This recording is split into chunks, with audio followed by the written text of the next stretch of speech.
కళ్ళు మూసుకోవడమే ఆయన ప్లాను. ఆయన కళ్ళు మూసుకుంటాడు, కానీ చంద్రబాబు కళ్ళు మూసుకోడు, పవన్ కళ్యాణ్ కళ్ళు మూసుకోడు కదా.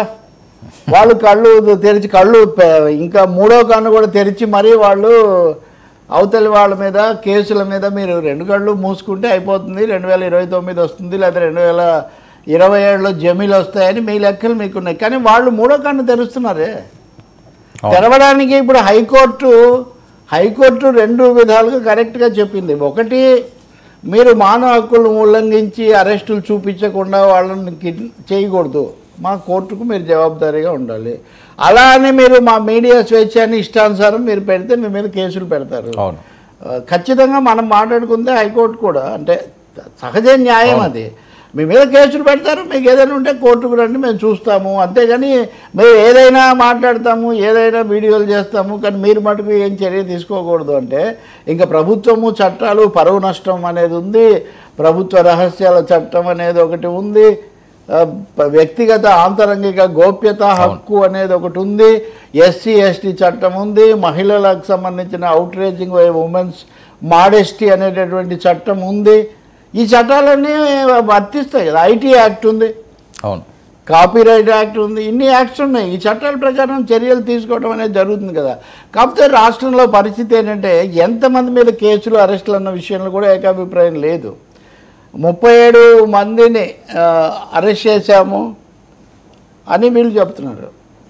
అలాగే 247 కేసులు ఎన్నో పెట్టామని, సంథింగ్ 147 కేసులు పెట్టారు. వాళ్ళేంటి 47 మందిని అరెస్ట్ చేశారు, వేల సంఖ్యలో కేసులు పెట్టారు అని. అంటే ఏంటనమాట, అనేక అరెస్టులు చూపించట్లేదని వాళ్ళు ఆరోపిస్తున్నారు.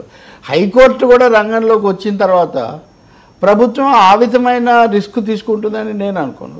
వాళ్ళు వెంటాడుతున్నారు, చేస్తున్నారు, ఈ లోపల రకరకాల ఇవి వస్తున్నాయి. దీని నుంచి బయటికి రావాలి. ఇది ఒక వలయం, దీంట్లోనే తిరుగుతుంది చదరంగంలో. సో అసలు లోపలికి వెళ్లకుండానే ఈ రకంగా చేయడం స్వయంకృత అపరాధమే.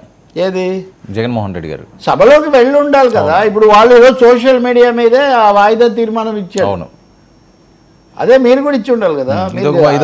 ప్రెస్కి ఇస్తే ప్రెస్ ఏం చేస్తుంది? మంచి అవకాశం, ఇది అవకాశం కదా. మీరు వెళ్ళలేదు కదా అక్కడ. రెండోది, హెబియస్ కార్పస్ పిటిషన్లు ఇట్లాంటివి హైకోర్టులో వేస్తున్నప్పుడు అక్కడ ఎందుకు చెప్పలేదు? పోనీ మీకొక్కరికి ప్రతిపక్ష హోదా ఇవ్వలేదనుకుంటే మిగిలిన 10 మందికి వాళ్ళకేం రాదు కదా. అవును. సో ఒక్కరికి హోదా ఇవ్వలేదు కాబట్టి మిగిలిన 10 మందిని కూడా సభకు పోనివ్వకపోవటం, వద్దని చెప్పటం, ఆపడం, అది ఏ విధమైన రాజకీయము, ఏ విధమైన రాజ్యాంగ భద్రత, బాధ్యత ఏంటి అసలు? అందుకని ఆ ప్లానే లేదు, ఆ ఉన్న ప్లాన్ కూడా పొరపాటు అది విఫలమైపోయింది. ఇప్పటికైనా కొంచెం నేలకు దిగాల్సిన అవసరం ఉంది. ఓకే సార్, దీనికి మళ్ళీ షర్మిల గారు అటాక్, ఆడలేక మధ్యలో ఓడిలో ఉన్నది నీ పద్ధతి అంతా అని. అసలు దమ్ముంటే అసెంబ్లీలో